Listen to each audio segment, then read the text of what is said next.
ये कि बीजेपी के बी टीम से मिल करके राष्ट्रीय जनता दल इस बार चुनाव लड़ रही है। हर सीट पे डमी उम्मीदवार लड़ा रहा है। 20 साल से भाजपा को हराने के लिए वोट कर रहे हैं लालू जी के कहने पे। इस बार जो है बिहार का मुसलमान भाजपा को हराने के लिए वोट नहीं करेगी। अगर 15 सीट पार्टी लड़ेगी या 20 सीट लड़ेगी तो मुसलमान अपने जीतने के लिए इस बार वोट करेगी। और एयरपोर्ट संजय झा ने लाने का काम किया, जिस समय गोपाल जी चौधरी का सांसद में पैदाइश भी नहीं था, और बोलता है कि हम एयरपोर्ट बनवा दिए। आप देख रहे हैं दर्पण 24 न्यूज, मिथिला का विश्वसनीय न्यूज नेटवर्क। नमस्कार, आप देख रहे हैं दर्पण 24 न्यूज। मैं हूं आपका होस्ट और दोस्त एमएच खान। बिहार में लोकसभा का चुनाव की घोषणा हो चुकी है और दरभंगा लोकसभा क्षेत्र में मैं अभी मौजूद हूं और हमारे साथ एक खास मेहमान मौजूद है।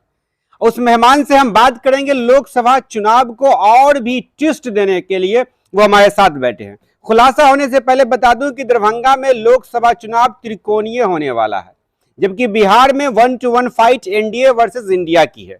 और हमारे साथ जो शख्स मौजूद हैं वो AIMIM अर्थात ओवैसी साहब की पार्टी से वो उम्मीदवार होने वाले हैं दरभंगा लोकसभा से। मौजूद है कलाम साहब। कलाम साहब, खबरें ये आ रही है कि आप दरभंगा लोकसभा से उम्मीदवार हैं और आपकी पार्टी 11 सीटों पर बिहार में चुनाव लड़ रही है। ये बात क्या सही है? सबसे पहले आपके चैनल को और आपके पूरे टीम को, MIM पार्टी और मेरी तरफ से बहुत बहुत धन्यवाद, शुक्रिया कि आपने हमसे बात करने के लिए आया। ये बताइए कि बिहार में 11 लोकसभा सीट पर आपकी पार्टी उम्मीदवार घोषित कर सकती है, संभावना लगभग वो तय हो चुका, औपचारिक ऐलान बाकी। दरभंगा से आप हैं लोकसभा प्रत्याशी, ये कितना सही है? आपको मैं बता देना चाहता हूं कि हमारी पार्टी बिहार के अभी 15 लोकसभा सीट पे चुनाव लड़ेगी। 11 का पहले घोषणा किए थे, 5 सीट का फिर घोषणा हुआ, जिसमें अभी गया को पेंडिंग कर दिया गया है, लेकिन कुल 15 सीट पे हमारी पार्टी चुनाव लड़ेगी। और दूसरी बात कि आप हमारे उम्मीदवारी पे सवाल कर रहे हैं, तो मैं उम्मीदवार हूं और मेरा भी नाम हमारे प्रदेश अध्यक्ष और राष्ट्रीय प्रवक्ता आदिल हसन साहब और बिहार प्रभारी माजिद हुसैन साहब, इन लोगों ने केंद्रीय कमेटी को हमारा भी नाम दिया। अगर मुझे राष्ट्रीय अध्यक्ष चुनाव अगर लड़ाने का काम करेंगे तो मैं मजबूती से चुनाव लड़ूंगा और चुनाव जीत कर जो है पार्टी के झोली में ये सीट देने का काम करूंगा। जब आप जीतने की बात करते हैं, जीतने वाला समीकरण कहाँ है? यहाँ तो 2 हवा बह रही है, एक एनडीए और एक इंडिया। कहा जाता है कि जो लोग माइनॉरिटी के हैं या MY समीकरण के या दलित वर्ग के, क्योंकि राजद अब A to Z की पार्टी हो चुकी है, वो लोग तो एनडीए इंडिया को देगा, फिर आप कहाँ यहाँ पर एडजस्ट करने वाले हैं? पूरे हिंदुस्तान के अंदर में वाहिद लीडर बैरिस्टर असदुद्दीन ओवैसी साहब है, जो मुसलमानों, दलितों और पिछड़ा वर्ग का वकालत देश लेवल पे करते हैं। बात रह गया राष्ट्रीय जनता दल का, तो राष्ट्रीय जनता दल बिहार में मुसलमानों की वकालत करते हैं। तो एग्जाम्पल के रूप में आप देख लीजिए, बिहार का मुसलमान अब ठगा सा महसूस कर रहा है। 20 साल से भाजपा को हराने के लिए वोट कर रहे हैं लालू जी के कहने पे। इस बार जो है बिहार का मुसलमान भाजपा को हराने के लिए वोट नहीं करेगी। अगर 15 सीट पार्टी लड़ेगी या 20 सीट लड़ेगी तो मुसलमान अपने जीतने के लिए इस बार वोट करेगी। और ये आप समझ लीजिए, हम लोगों के ऊपर जिस तरह से बीजेपी का बी टीम का जो है आलोचना लगाया करता था, तो आप समझ देख लीजिए दरभंगा में ब्राह्मण को यादव से लड़ा रहा है, जबकि राष्ट्रीय जनता दल के पास खुद ही ब्राह्मण उम्मीदवार कैंडिडेट पार्टी में नेता बहुत सारे हैं। मनोज झा है, कमल सेठ है, ऋषि मिश्रा है, तमाम बड़े ब्राह्मण का जो है फिगर, जिसको गांव घर के लेवल पे बोलते वैसा नेता लोग थे। आप देख लीजिए यादव को मुसलमान से लड़ा रहे हैं। आप देख लीजिए कि जितने सीट पे मुसलमान चुनाव लड़ रहे थे वो तमाम सीट जो है कांग्रेस पार्टी को दे दिया गया है। तो ये सारा चीज जो राष्ट्रीय जनता दल इस बार 2024 में लोकसभा का चुनाव लड़ रही है, वो बीजेपी के इशारे पे लड़ रही है और हर जगह डमी कैंडिडेट दे रहा है। इन लोगों का अलाइंसमेंट जो है बीजेपी से, नरेंद्र मोदी से और अमित शाह से हो गया, ये हमारा अपना सूत्र बता रहा है। और आपका जो अलायंस था, आप जो बी टीम थी बीजेपी की, वो टूट गया है क्या? देखिए, मैं चैलेंज करता हूं कि अगर किसी इंडिया गठबंधन के नेताओं को अगर औकात है तो एक फोटो आप साबित कर दीजिए बैरिस्टर असदुद्दीन ओवैसी साहब का नरेंद्र मोदी के साथ या अमित शाह के साथ या JP नड्डा के साथ, या कोई मोबाइल रिकॉर्डिंग आप दिखा दीजिए, तभी तो हम समझेंगे। हम लोग जो है मुसलमानों का खिदमत करना चाह रहे हैं, दलित वर्ग का खिदमत करना चाह रहे हैं, अधिकार दिलाना चाह रहे थे, पिछड़ाओं का अधिकार दिलाना चाह रहे हैं। जो सवर्ण में जो गरीब तबका के लोग हैं उनको अधिकार दिलाना चाहते हैं, तो ये लोग बीजेपी का बी टीम बोलते हैं। बीजेपी का बी टीम कौन है? आपको हाल ही में देख लीजिए कि नीतीश कुमार जी राष्ट्रीय जनता दल के साथ गठबंधन में थे और बीजेपी के गोद में जाकर बिहार में सरकार बना लिए। अब फिर अगर नीतीश कुमार वहां से भागेगा बीजेपी का बी टीम, तो तेजस्वी यादव सरकार में चले जाएंगे। मुसलमानों का विकास क्या हुआ? 20 साल से आप कह रहे हैं, 20 साल आपके पिताजी माताजी पार्टी में रहे, सरकार में रहे, लालू सरकार रहा, राबड़ी सरकार रहा, मोहम्मद शहाबुद्दीन साहब ने 2005 में सरकार, 2005 से पहले सरकार राबड़ी देवी का बनाने का काम किया। उसका जब नहीं हुआ तो आम मुसलमान है, कलाम मुसलमान है, उसका कहां से हो सकता है? आम वोटर का कहां से हो सकता है? अभी 26 सीट पे चुनाव लड़ेगी राष्ट्रीय जनता दल, तो हिम्मत है तो आप आधे सीट पे मुसलमानों को लड़ाइए। आप यादव से ज्यादा आबादी मुसलमानों का है, मुसलमान ज्यादा चढ़ बढ़ करके वोट करने का काम करता है, तो आप 3 सीट पे चुनाव लड़ाने का काम करिएगा और मुसलमान का वोट खोजिएगा। इस बार मुसलमान गुप्त रूप से मन बना लिया है कि एक भी वोट किसी दूसरे पार्टी को नहीं, अपना झंडा, अपना क़यादत, अपना पार्टी को वोट करने जा रही है। आपको आने वाले समय में मैं दिखा दूंगा रिजल्ट के साथ। आपके 2 आरोप के बारे में पूछते हैं। आपने बताया आरजेडी बीजेपी की बी टीम हो चुकी है, ये आपको कैसे समझ में आता है? क्योंकि देखते हैं जेडीयू बीजेपी के साथ है, आरजेडी तो है नहीं। लालू यादव जेल में रहना पसंद किए लेकिन बीजेपी में शामिल नहीं हुए, और आप कैसे खड़े बीच में? अभी कई आरोप आरजेडी परिवार पे लगा हुआ है। अभी हेमंत सोरेन जी को जेल में भेज दिया गया है। आप देख लीजिए कि अरविंद केजरीवाल जी को भेज दिया गया है, और बिहार में अभी ईडी या सीबीआई कहां चला गया? ये मैं आपको बोल रहा हूं, सूत्र के हवाले से खबर है कि अमित शाह से समझौता किया गया है और राष्ट्रीय जनता दल अब सामाजिक न्याय की पार्टी नहीं रही। तेजस्वी जी खुद बोले हैं MY समीकरण है, A to Z है, माय बाप की पार्टी है। आज देख लीजिए कि A to Z की पार्टी बोल रही थी एक भी राजपूत को टिकट नहीं मिल रहा, हमारा पार्टी राजपूत को चुनाव लड़ा रहा है, हमारा पार्टी अति पिछड़ा सहनी को काराकाट से लड़ाने का काम कर रहा है, हम लोग यादव को जो है मधुबनी से चुनाव लड़ाने का काम कर रहे हैं। तो आधी सीट पे हम लोग गैर मुस्लिम को चुनाव लड़ा रहे हैं, जो हमारा भाई है, जो हमारे कदम में कदम मिलाकर चलते हैं। हम लोग कोई हिंदू मुस्लिम गाय गोबर भाजपा और इंडिया गठबंधन की तरह नहीं करेंगे।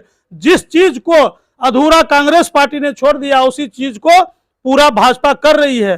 तो हम लोगों की लड़ाई बहुत बड़ी है देश स्तर पे। इस बार हम बिहार के मुसलमानों से और देश के मुसलमानों से अपील करते हैं अपने स्तर से कि एक प्लेटफार्म पे, एक जगह पे आइए, नहीं तो आने वाले समय में हम लोगों का जो लोग है वो कभी माफ नहीं करेगी। इसलिए कि जो देश में हालात बना हुआ है, आप दीजिएगा वोट, अमन चैन और समाजवाद को वो जाकर भाजपा से मिल जाएगा।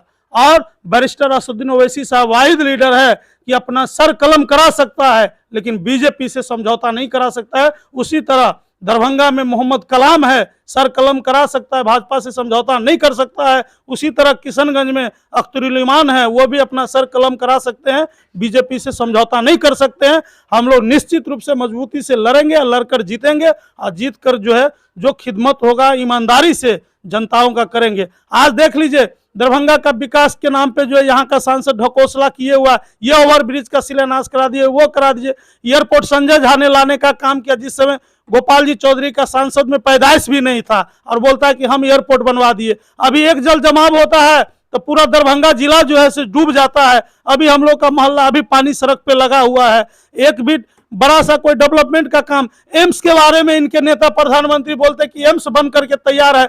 हजारों लोग दरभंगा का जो है एम्स ढूंढते ढूंढते हजारों किलोमीटर का दौरा कर लिया, लेकिन एम्स नहीं मिला। तो ये लोग जो है बीजेपी बड़का झूठा पार्टी, झूठ बोलकर वोट लेने का काम करते हैं। इसलिए ये तमाम लोग इस बार समझ गए हैं कि ये लोग हिंदू मुस्लिम गाय गोबर करके वोट लेता है। जो दलित वर्ग है, जो बैकवर्ड है, जो अति पिछड़ा वर्ग है, ये लोग आप समझ लिया है कि 4 केजी अनाज दे करके हमारा वोट लेता है। इससे हमारे बच्चे का भविष्य नहीं है। MIM पार्टी जिस तरह हैदराबाद में, तेलंगाना में फैसिलिटी दिए हुआ है आम और आवामों को, वो फैसिलिटी बिहार में भी चाहिए। अगर MIM पार्टी अच्छी खासी सीट पे जीतती है और जहां जहां जीतेगी वहां वहां हैदराबाद मॉडल लागू करेगी। जब आप पे आरोप लगा कि आप बीजेपी के बीच में, तो आपने कहा कि कोई फोटो दिखाइए, कोई कॉल रिकॉर्डिंग दिखाइए, तो आपके पास क्या फोटो है, क्या कॉल रिकॉर्डिंग है, क्या अमित शाह से सिटिंग हो गया तेजस्वी यादव? हमारे पास में ये रिकॉर्डिंग है, ये फोटो है कि आप देख लीजिए ना, जहां ब्राह्मण से ब्राह्मण को लड़ाना चाहिए तभी ना यादव और मुसलमान का प्लस वोट होता, वहां पर आप यादव और ब्राह्मण को लड़ा रहे हैं। तो कैसे हम नहीं समझे कि ये डमी कैंडिडेट है? आप देख लीजिए कि मधुबनी में यादव और मुसलमान को लड़वा रहे हैं, तो कैसे नहीं समझे डमी कैंडिडेट? यादव आपको डम्मी लग रहे हैं? अरे बिहार सरकार के मंत्री 5-6 वार्ड के विधायक हैं। अरे यार, आप समझ नहीं रहे, जिस तरह का मोदी का वेब है, इस वेब को जो है ये लोग रोकने में कामयाब नहीं है। आप देखे हैं कि नहीं, ये बेगर गठबंधन किए हुए सीट का बंटवारा कर रहे हैं। पप्पू यादव को पूर्णिया से टिकट मिलना था, उसको टिकट नहीं दिया। कन्हैया को टिकट नहीं, जो मेन फिगर था, जो लड़ाई देता, जो जीत कर जाता, वैसे लोगों को टिकट से वंचित किया गया है। हम तो एक नेता है तो समझ रहे हैं, आप तो मीडिया से आप हमसे बेहतर समझते हैं, उसके बावजूद भी आप हमसे सवाल पे सवाल किए जा रहे हैं। ये बीजेपी का निश्चित रूप से बी टीम बन गया है। आने वाले समय में 2024 का जो रिजल्ट होगा, उस दिन मैं आपको साबित करूंगा कि देखिए ये बीजेपी का बी टीम है। आप किस समीकरण को साधेंगे चुनाव में? समीकरण क्या है आपका? मेरे साथ गरीब है, दलित है, अति पिछड़ा है, पिछड़ा वर्ग है, अल्पसंख्यक वर्ग है, ये तमाम लोग हमारे साथ है। और सबसे बड़ी पार्टी हमारे साथ गरीबों का जो है, मजलूमों का, वो जमात हमारे साथ है। ये बताइए कि जो युवा पीढ़ी के जो वोटर्स है, जो पहली बार दे रहे हैं, दूसरी बार वोट दे रहे हैं, इस वोटर्स को क्या आपकी तरफ से? देखिए, युवाओं को चाहिए रोजगार। पढ़ लिख करके युवा सड़क पे घूम रहा है। देश का गृह मंत्री बोला कि पकौड़ा का दुकान खोल लो, तो जगह भी नहीं दिया। एक जो किसान भाई होता है, वो अपना जमीन जत्था बेचकर अपने बाल बच्चे को इंजीनियरिंग कराता है, मेडिकल का तैयारी करवाता है, मतलब तमाम जो एजुकेशन डिपार्टमेंट का जो जिस लायक है वो करने का काम करता है। और झूठा आश्वासन, झूठा वादा 2014 से 2019 से करके भाजपा जो है देश में वोट लेने का काम किया है। इसीलिए जो है भाजपा के सारे चालाकी को जो आम मतदाता है, वोटर है, वो समझ चुका है। आप जान लीजिए, इससे भी ज्यादा क्रूर शासन कांग्रेस पार्टी का था, तो उसको देश का जनता उखाड़ कर फेंक दिया। उसी तरह इस बार 2024 में देश का जनता और बिहार का जनता बीजेपी को उखाड़ कर फेंकेगी और निश्चित रूप से नई पार्टी एमआईएम पार्टी मजबूती से आएगी और आवामों का खिदमत करने का काम करेगी। आप कांग्रेस के शासन को इससे भी क्रूर बतला रहे हैं, इसीलिए तो लोग कहता कि बीजेपी के बीच में आप नहीं। आप बताइए ना, आप देखिए 1990 से पहले का हालात आप देखिए क्या था। बाबरी मस्जिद को किसने तोड़वाया? बीजेपी ने नहीं तोड़वाया, कांग्रेस ने तोड़वाया। मुसलमानों के साथ खिलवाड़ किसने किया? कांग्रेस ने किया। आज मुसलमानों के साथ राष्ट्रीय जनता दल खिलवाड़ कर रहा है। मुसलमान ईमानदारी से वोट देता है, और वार्ड मेंबर का चुनाव अगर मुसलमान लड़ेगा तो वहां पे यादव वोट नहीं देता है। मुखिया में अगर मुसलमान वोट चुनाव लड़ेगा तो मुसलमान को वोट यादव नहीं देता है। और मुसलमान जो है झोली भर के, बोरा भर के, चाहे वो कोई भी चुनाव हो, उसमें वोट देने का काम करती है। आपको मुसलमान पूरा वोट दे जीत जाएगा क्या? सरकार में आइएगा? बेशक हमारे साथ सिर्फ मुसलमान ही नहीं है, 20 साल का मैं अनुभव दिखाऊंगा। हमारे पास दलित समाज है, हमारे पास महादलित समाज है, हमारे पास अति पिछड़ा समाज है, हमारे साथ अल्पसंख्यक वर्ग है। अल्पसंख्यक वर्ग में सिर्फ मुसलमान ही नहीं होता है, वो जो छोटी छोटी आबादी होती है उनको अल्पसंख्यक बोला जाता है। मेरा 20 साल का अनुभव है। मैं जितने भी प्रत्याशी है उसका मैं जमीन के नीचे से पांव अगर नहीं घसका दिया तो फिर मेरा भी नाम मोहम्मद कलाम और एमआईएम का प्रत्याशी नहीं। ये हमारे साथ थे मोहम्मद कलाम। मोहम्मद कलाम ने एक बड़ी चौंकाने वाली बात बता दी। उन्होंने कहा कि राजद का अर्थात तेजस्वी यादव का बीजेपी से सेटिंग हो चुकी है और वो डम्मी कैंडिडेट को पूरे बिहार में लोकसभा सीट पर उतार रहे हैं ताकि लोकसभा चुनाव आरजेडी हारे। इशारा कहीं ना कहीं है। और ये भी कहा कि अब जो युवा है, जो दलित है, जो गरीब है, वो कहीं ना कहीं एआईएमआईएम से जुड़ रही है और यदि इनको चुनाव में टिकट मिलता है दरभंगा लोकसभा से तो ये उन प्रत्याशियों के पांव के नीचे से वो जमीन खींचने वाले हैं। अब देखने वाली बात होती है कि आगे चुनाव किस तरह रंग लाता है, त्रिकोणीय होता है या फिर दो ही कोण में बन के रह जाता है। फिलहाल ये पूरी प्रतिक्रिया कलाम साहब के साथ मेरी कैसी रही कमेंट में बताइएगा। दर्पण 24 न्यूज के लिए MH Khan. Thank you for watching Darpan 24 news. खबर को सबसे पहले पाने के लिए यूट्यूब पर देख रहे हैं तो सब्सक्राइब करें, फेसबुक पर देख रहे हैं तो फॉलो करें। कमेंट्स में अपनी राय या अपने आस पड़ोस में समस्या हमें बताएं। हमें सपोर्ट करने के लिए लाइक और शेयर अवश्य करें। धन्यवाद। Thank you for watching Darpan 24 news.